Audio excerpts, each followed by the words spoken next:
பாப்பா ஸ்கூல்லேருந்து வந்ததுக்கப்புறம் அவளை ஃப்ரெஷ்அப் பண்ணி விட்டுட்டு பாலாத்தி கொடுத்துட்டேன். மதியானம் லஞ்சுக்கு சிம்பிளாக லெமன் ரைஸ் மட்டும் ரெடி பண்ணியிருந்தேன். அதனால நைட்டு டின்னருக்கு சப்பாத்தி கூட சோயா கீமா கிரேவி தான் ரெடி பண்ணியிருந்தேன். ஃபஸ்ட்டு சப்பாத்திக்கு மாவு பிசைஞ்சிட்டு 1 கப் மீல் மேக்கர் கூட சுடு தண்ணி சேர்த்து ஊற வச்சுக்கலாம். இதனால் ஊறி வர்றதுக்குள்ளே பாப்பாவுக்கு ஹோம்ஒர்க்லாம் இருந்தது, எல்லாம் சொல்லி கொடுத்தாச்சு. இப்போ மீல் மேக்கர் நல்லா ஊறினதுக்கப்புறம் தண்ணி இல்லாமல் நல்லா பிழிஞ்சிட்டு மிக்ஸி ஜாருக்கு மாற்றிட்டு நல்லா துருவின மாதிரி அரைச்சிக்கோங்க.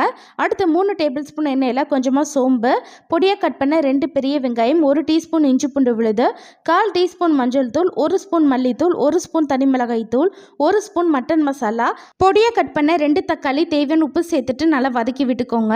இது கூடவே ஃப்ரெஷ்ஷான 2 டேபிள் ஸ்பூன் கெட்டியான தயிர் சேர்த்துட்டு எண்ணெய் பிரிஞ்சு வர அளவுக்கு நல்லா வதக்கி விட்டுக்கலாம். அடுத்து இது கூட பொடி பண்ண மீல் மேக்கர், தேவையான தண்ணி சேர்த்துட்டு ஒரு 10 நிமிஷத்துக்கு மீடியம் ஃப்ளேமில் நல்லா வெந்து வரட்டும். இப்போ இது நல்லா திக்காயிடுச்சு. லாஸ்ட்டாக கொஞ்சமாக கொத்தமல்லி தூவிட்டு அடுப்பு ஆஃப் பண்ணிடுங்க. கண்டிப்பாக ட்ரை பண்ணி பாருங்கள். அடுத்த வீடியோவில் பார்க்கலாம்.